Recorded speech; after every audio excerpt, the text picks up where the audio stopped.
Bismillah, assalamualaikum warahmatullahi wabarakatuh. Alhamdulillahi wa kafa, wassalatu wassalamu ala nabiyyina al-mustafa wa ala alihi wa sahbihi wa man ihtada bihadihi ila yaumi yalqah. Alhamdulillah, pada kesempatan yang berbahagia ini kita masih bisa bersama-sama bermajelis atau nggak bermajelis ini ya, bisa live dari sini. Kita bisa berjumpa meskipun dengan alat gadget untuk mudzakaratul ilm, meskipun dalam kondisi yang kurang menguntungkan ya, kurang mendukung untuk berjalannya mudzakaratul ilm ini. Tapi meskipun demikian tidak menghalangi kita untuk melanjutkan taklim ini, untuk melanjutkan pertemuan kita untuk membahas ilmu agama. Semoga ini menjadi juhud atau usaha yang mendapatkan poin lebih. Di sini juga di Madinah kondisinya sama, bahkan lebih keras daripada yang ada di Indonesia secara umum ya. Kurang tahu kalau di wilayah-wilayah khusus seperti Banyuwangi. Kalau di sini memang kita sudah diperketat untuk larangan keluar, atau yang sering kita dengar istilahnya itu lockdown ya, 24 jam. Kecuali dari jam 6 sampai jam 3 sore, jam 6 pagi ini sampai jam 3 sore kita masih boleh jalan-jalan tanpa interaksi dengan orang, masih di dalam satu kampung, dalam satu hai istilahnya. Kalau di Banyuwangi satu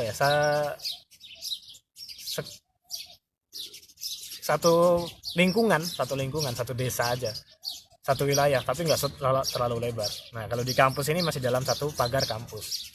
Alhamdulillah kita bisa cari background yang agak bagusan ya. Ini backgroundnya masjid sebenarnya. Dan di waktu pagi seperti ini seharusnya sangat ramai, karena tentu banyak jamaah. Tapi sekarang karena memang sudah nggak boleh lagi sholat jamaah di masjid, dan kita alhamdulillah diberi taufik Allah Subhanahu wa taala untuk taat waliul amr tanpa banyak komen, tanpa banyak protes. Sekarang masjid utama jami kampus Islam Madinah itu juga sepi, nggak ada jamaah, karena memang ini sudah menjadi larangan dari pemerintah yang sah. Tapi tetap semoga itu tidak menyurutkan semangat kita dalam beribadah. Terlebih ya, kita sudah tahu beberapa hari lagi kita akan kedatangan tamu yang sangat kita tunggu-tunggu. Ya, kita semuanya tahu, karena insya Allah ya, semua atau hampir semua ya, insya Allah ya, semua kajian yang berkaitan pasti nyindir ini gitu loh. Bulan Ramadan, dari awal Sya'ban atau bahkan mungkin dari Rajab, itu insya Allah sudah ada kajian-kajian yang membahas tentang Ramadan. Itu sangat patut disyukuri ya, karena memang itu salah satu bukti bahwa masih banyak orang yang sangat peduli dengan Ramadan, masih banyak orang yang sangat berharap untuk bertemu dengan Ramadan, sehingga mempersiapkan untuk berjumpa dengan Ramadan dari jauh-jauh hari. Kelihatan masih ada efek berharapnya. Yang perlu kita agak sedih, ternyata untuk akhir-akhir ini seperti musim sekarang ini, antusias masyarakat nggak sebesar tahun-tahun yang lalu. Antusias masyarakat untuk datangnya Ramadan ini tidak sebesar tahun-tahun yang lalu. Antusias mereka sebatas semoga ketika Ramadan virusnya udah diangkat. Amin, amin ya rabbal alamin. Tapi melihat dari data, tentunya kita harus melihat dari segi ilmiah dan data ya. Memang semuanya nggak ada yang mustahil di sisi Allah Subhanahu wa taala, tapi semuanya tetap harus ada sebab, dan sebab itu tetap terdata. Sesuai dengan data, sepertinya Ramadan kita masih harus sabar. Ternyata dengan kondisi demikian, banyak kaum muslimin yang sudah tidak seantusias ketika sebelum ada virus ini. Banyak sebabnya tentunya yang bisa kita maklumi.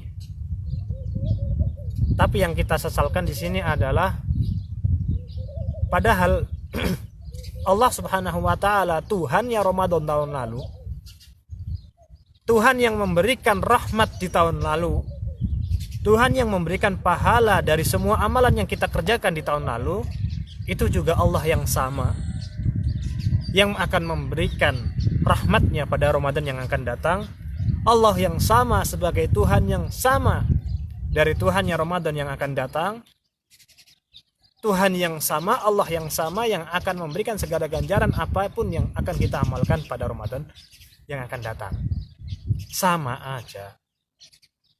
Puasanya puasa sama, sholat tarawehnya sama, sholat jamaahnya dengan keluarga, sholat fardunya sama. Semuanya itu masih sama, nggak ada yang berubah. Ini suara lancar ya, insya Allah ya.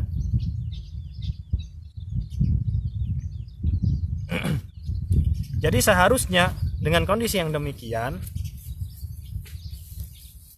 kita akan mendapatkan semangat yang sama seperti Ramadan yang lalu bagaimanapun kondisinya.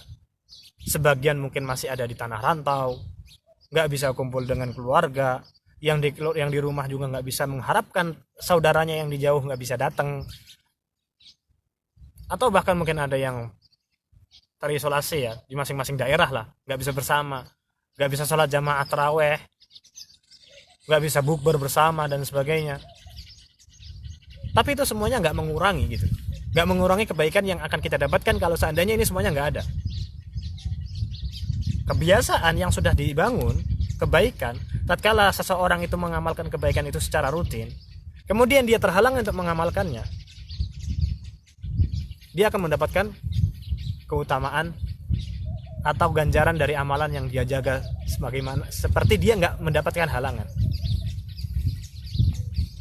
Ya seperti sholat taraweh jamaah di masjid ya. Sekarang ada virus. Kalau seandainya nggak ada virus, kita akan jamaah juga, kita akan mendapatkan pahala gitu insya Allah. Jadi nggak perlu kita sedih sebenarnya. Kita tetap harus antusias karena kita akan mendapatkan tamu bulan yang suci, bulan yang penuh segala keutamaan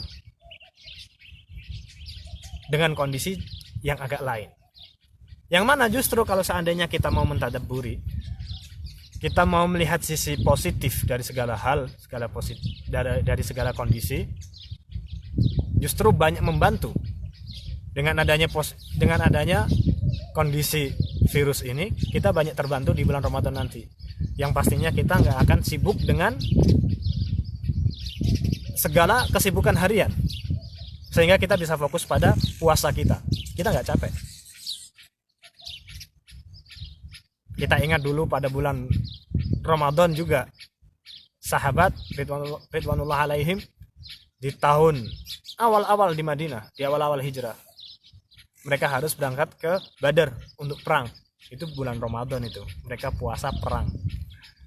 Ya ganjarannya tentu beda dengan orang yang duduk-duduk, tapi masalahnya kita duduknya untuk apa? Untuk jihad juga, demi kemaslahatan umat juga. Insya Allah kalau kita niatkan untuk itu, kita akan banyak mendapatkan ganjaran yang lebih mengiringi pahala kita, pahala puasa, taat waliul amr, pahala sabar, pahala menahan diri di rumah. Kita sudah melihat lah insya Allah di postingan-postingan dimanapun banyak yang nge-share insya Allah. Dan itu juga salah satunya diantaranya ucapan Imam Ibnul Qayyim Al-Jauziyah yang mengatakan kalau memang kita diam di rumah saja untuk menghindari wabah sudah dihitung syahid, pahala syahid. Kita bayangkan kalau seandainya pahala itu kita dapatkan di bulan Ramadan, yang semua amalan dilipat gandakan, kita akan mendapatkan keutamaan yang sangat banyak. Sholat taraweh di rumah nggak masalah gitu loh. Terus yang paling penting juga, Ramadan itu kan bulan Al-Quran, bulan yang diutamakan untuk banyak membaca Al-Quran.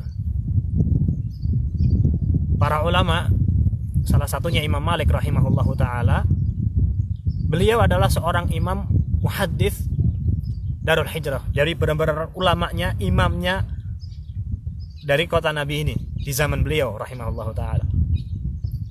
Beliau selalu menyampaikan hadis, selalu menyampaikan, meriwayatkan hadis, selalu menyampaikan agama, kecuali bulan Ramadan.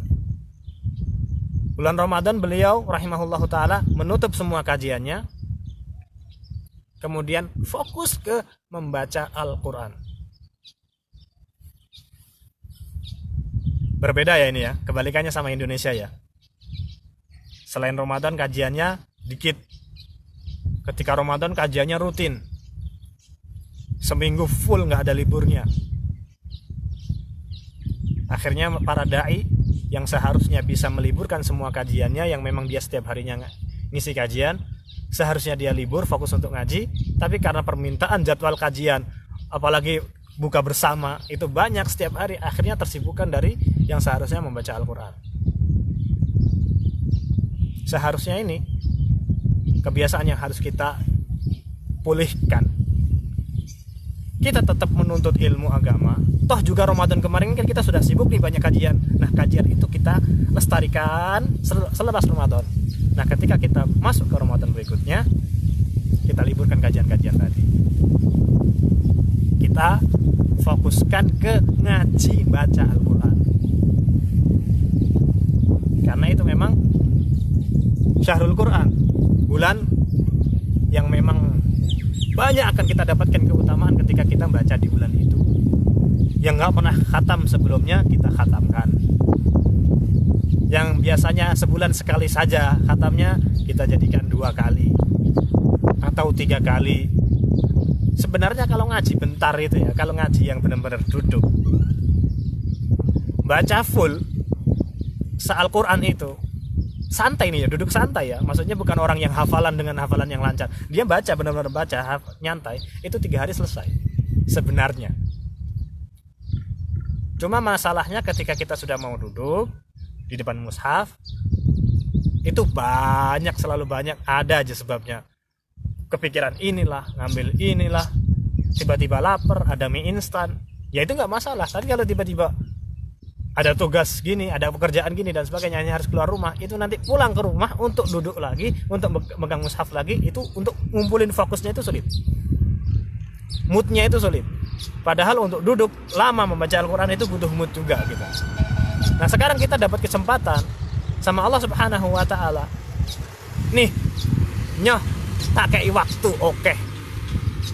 Sekarang sudah berapa jam kita di rumah, kita nggak punya tugas apapun di luar, dan kita nggak ada kesibukan apapun di luar, seharusnya kita bisa mendapatkan keutamaan yang lebih.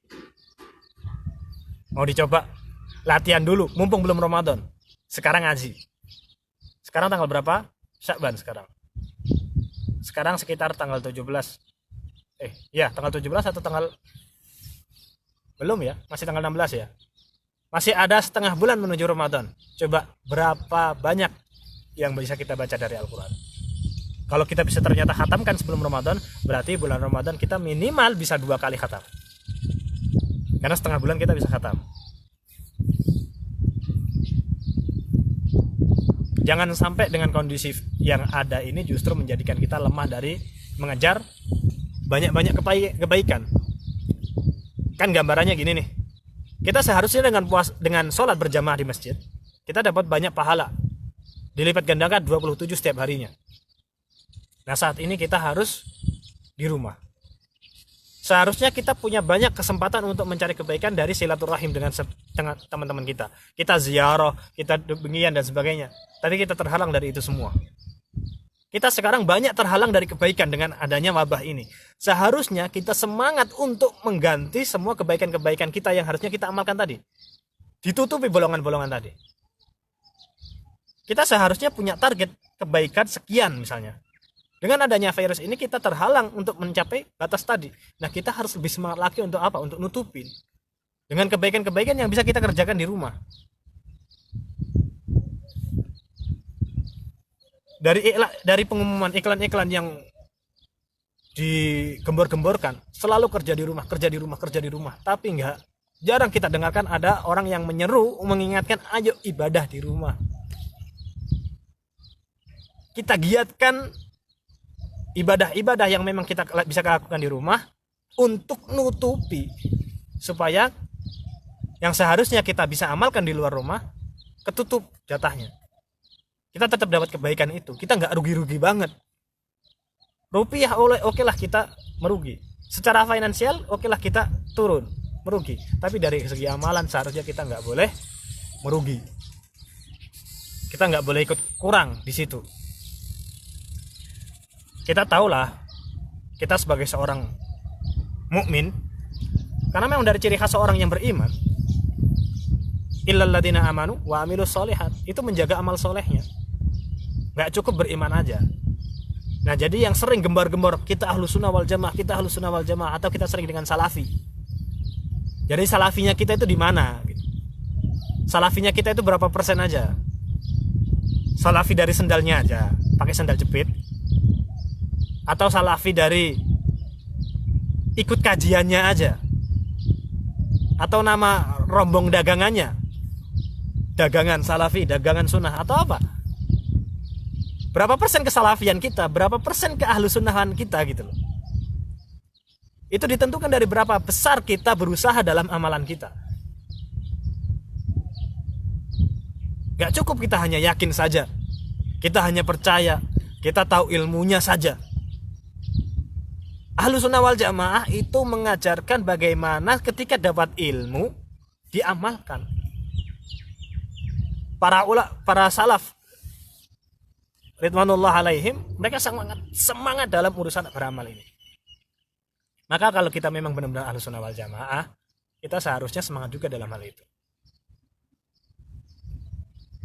Yang penting kan keyakinan saya ingin mengikuti Nabi SAW sesuai dengan pemahaman salafus saleh. Kalau urusan untuk mengamalkan nantilah kalau saya sudah mampu. Nah, kalau kayak gitu, Afan. Ana cuma curhat, Ana gak mau bukan curhat ya. Ana cuma pengen cerita aja, gak mau nyamakan. Abu Jahal itu juga yakin bahwa Allah itu Tuhan, yang hanya layak disembah itu hanya Allah saja. Abu Jahal juga yakin Rasulullah SAW itu jujur. Abu Jahal mengenal Rasulullah satu kampung, dan Rasulullah itu dikenal sebagai Al-Amin, orang yang dipercaya. Jadi yakin Abu Jahal itu beriman sebenarnya dengan Rasulullah SAW, tapi dengan faktor yang lain, dia nggak mau beramal sesuai dengan yang diperintahkan Nabi, nggak mau ngamal.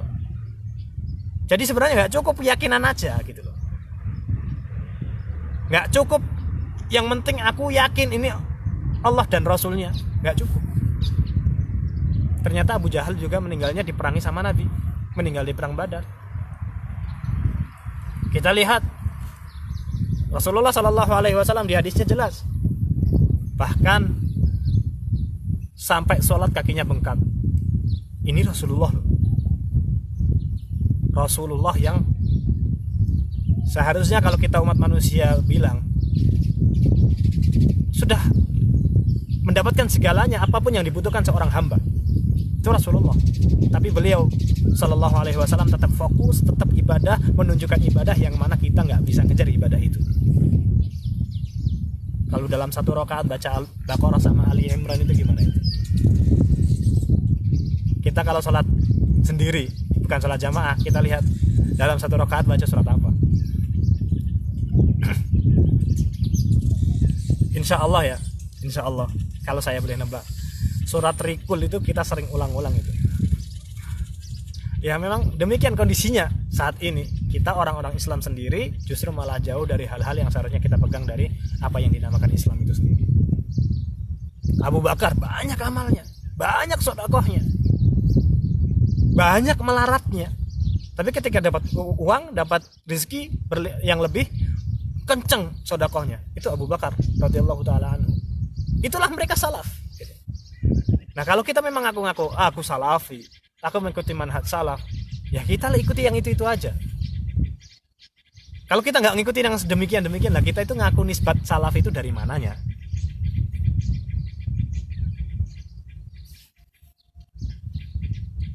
Terutama kita jangan sampai kehilangan keutamaan puasa.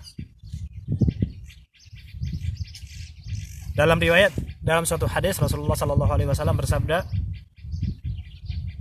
kullu amal ibni Adam yudha'aful hasanatu 10 amthaliha ila 700 dha'f Rasulullah SAW menjelaskan semua amalan Bani Adam, semua amalan manusia akan dilipat gandakan menjadi 10 lipat ganda. Kemudian 700 lipat ganda yang semisalnya. Pokoknya dilipat gandakan. Banyak banget semua amalan tadi.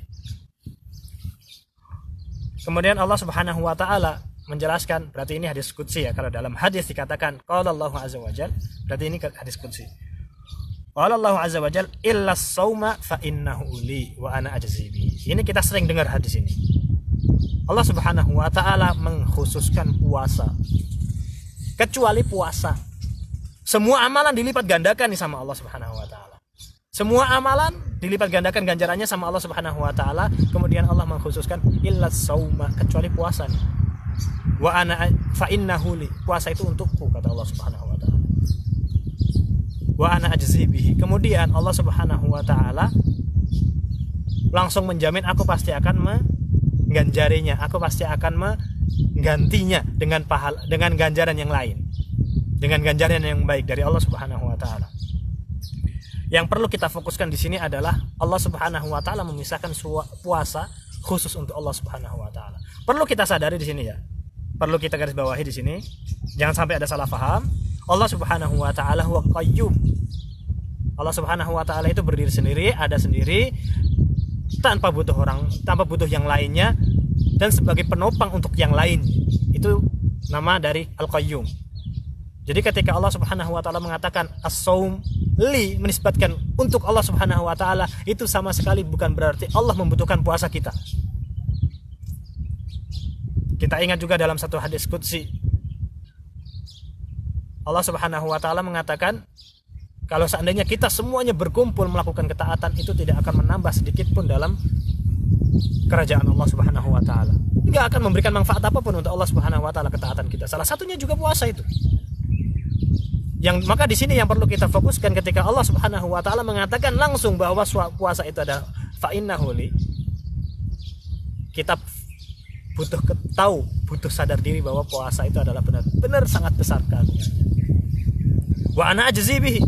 Dan Allah mengatakan aku akan membalasnya tanpa menyebutkan, tanpa tahdid, tanpa membatasi apa yang akan dibalaskan sebagai ganti dari puasa.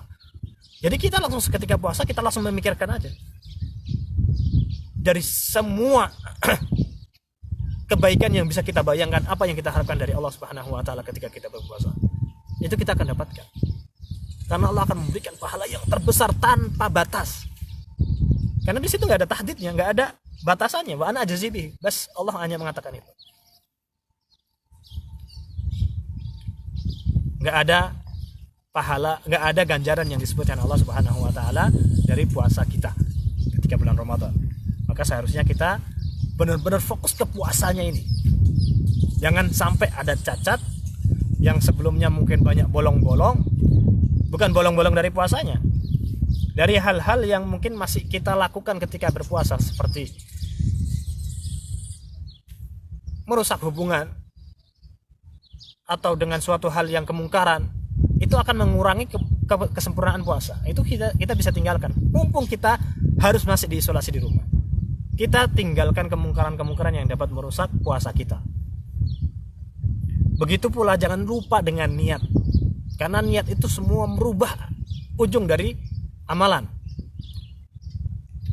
Kita fokuskan puasa kita memang puasa Ramadan yang ingin kita amalkan karena kita sebagai pribadi muslim. Bukan karena Indonesia sedang berpuasa. Berbeda orang yang beramal mengamalkan suatu amalan karena dia ingin beramal, dengan orang yang beramal dengan suatu amalan karena itu memang sudah waktunya kebiasaan orang-orang sekitarnya pada beramal. Suatu adat.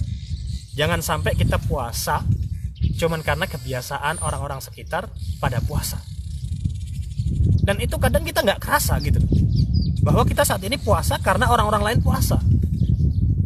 Karena semua orang puasa, kita jadi ya ngikut puasa. Lupa kalau kita butuh niat bahwa kita memang harus puasa Ramadan untuk diri kita sendiri. Ya nggak usah perlu dilafatkan, tapi kita butuh fokus bahwa kita butuh puasa untuk mendapatkan semua keutamaan tadi.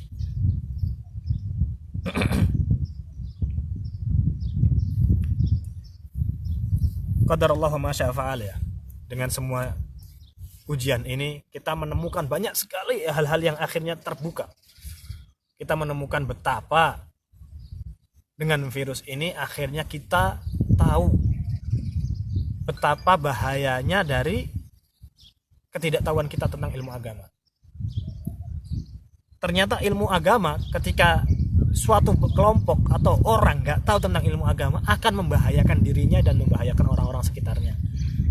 Kita sudah lihat banyak beredar ya video-video, rekaman atau kabar yang mereka melandaskan atas nama agama.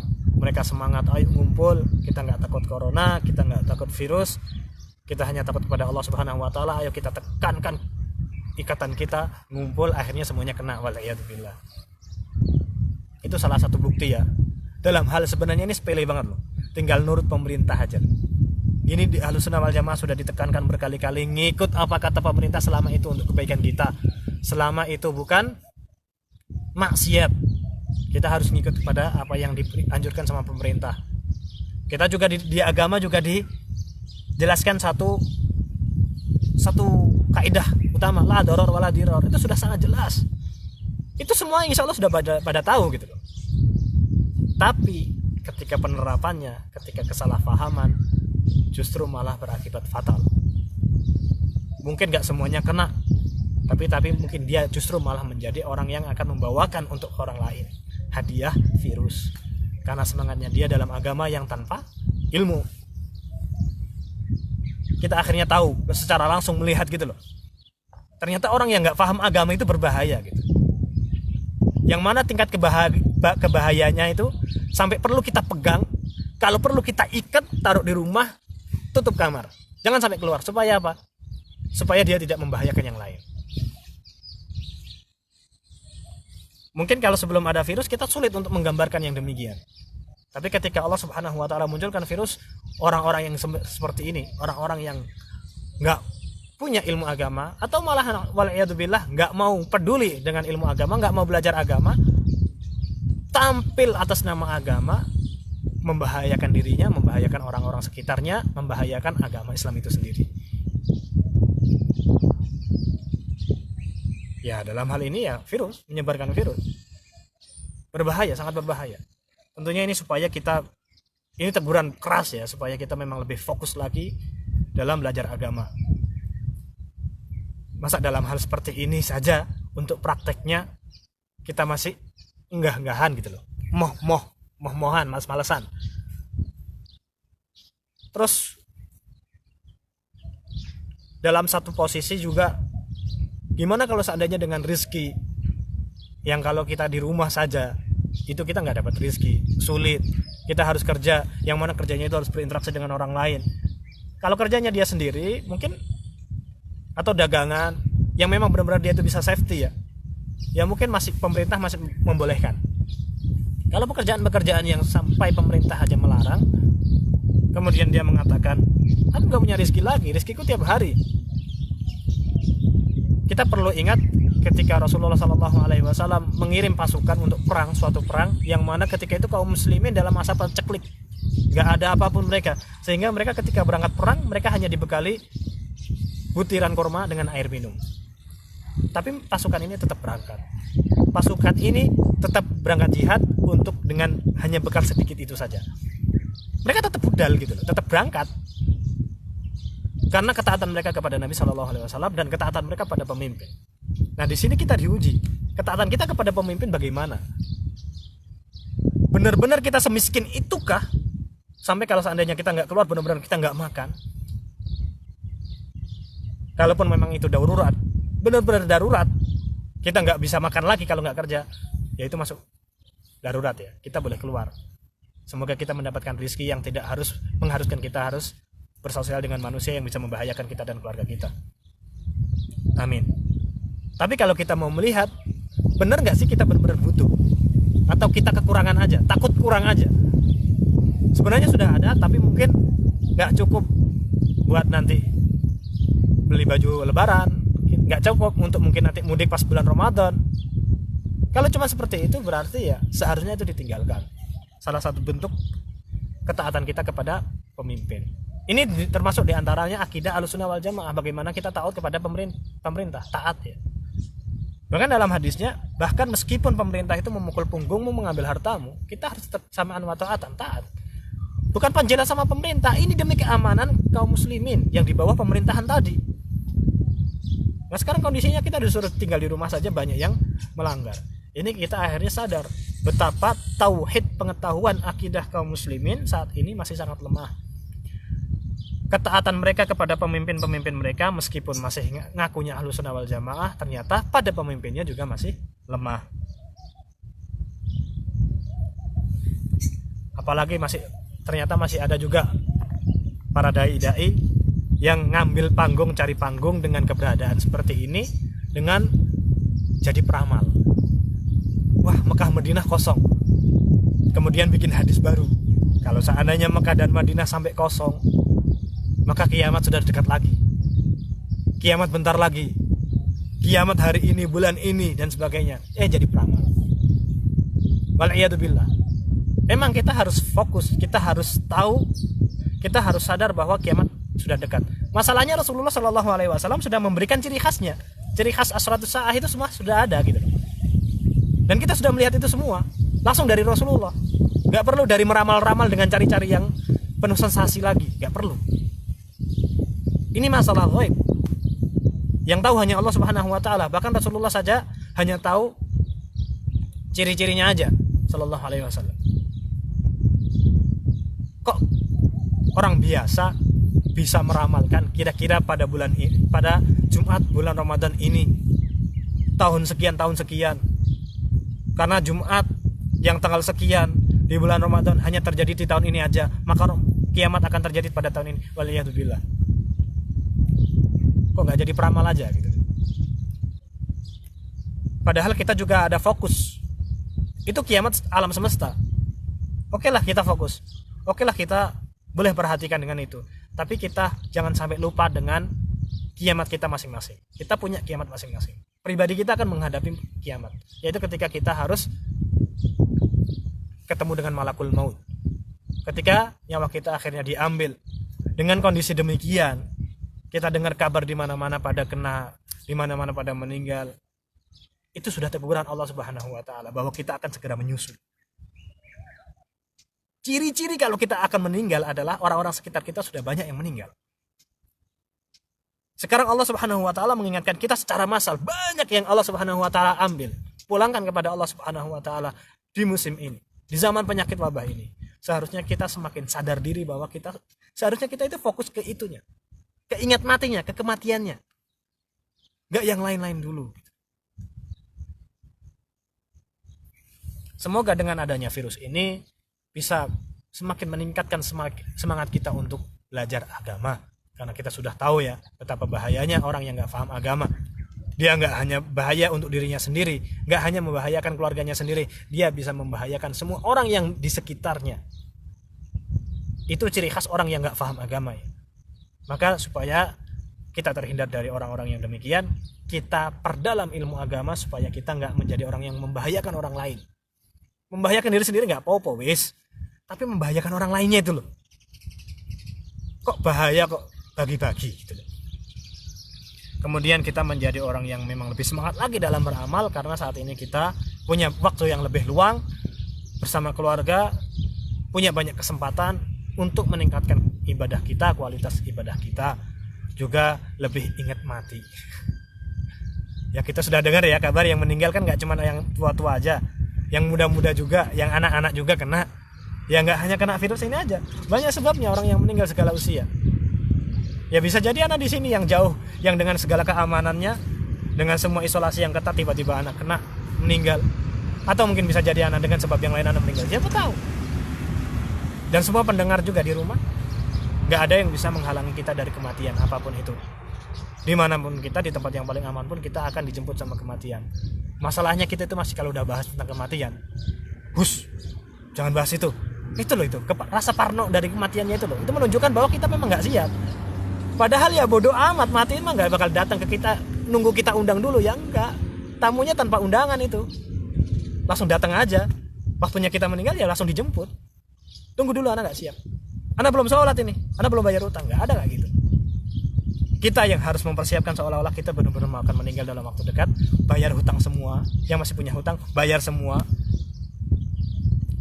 Kalau ada amalan-amalan yang belum sempurna, hutang-hutang puasa misalkan disempurnakan, sholat yang masih belum sempurna di awal waktu kan disempurnakan lagi, masa semua benar-benar kita menjadikan itu ada seolah-olah itu amalan yang kita lakukan terakhir.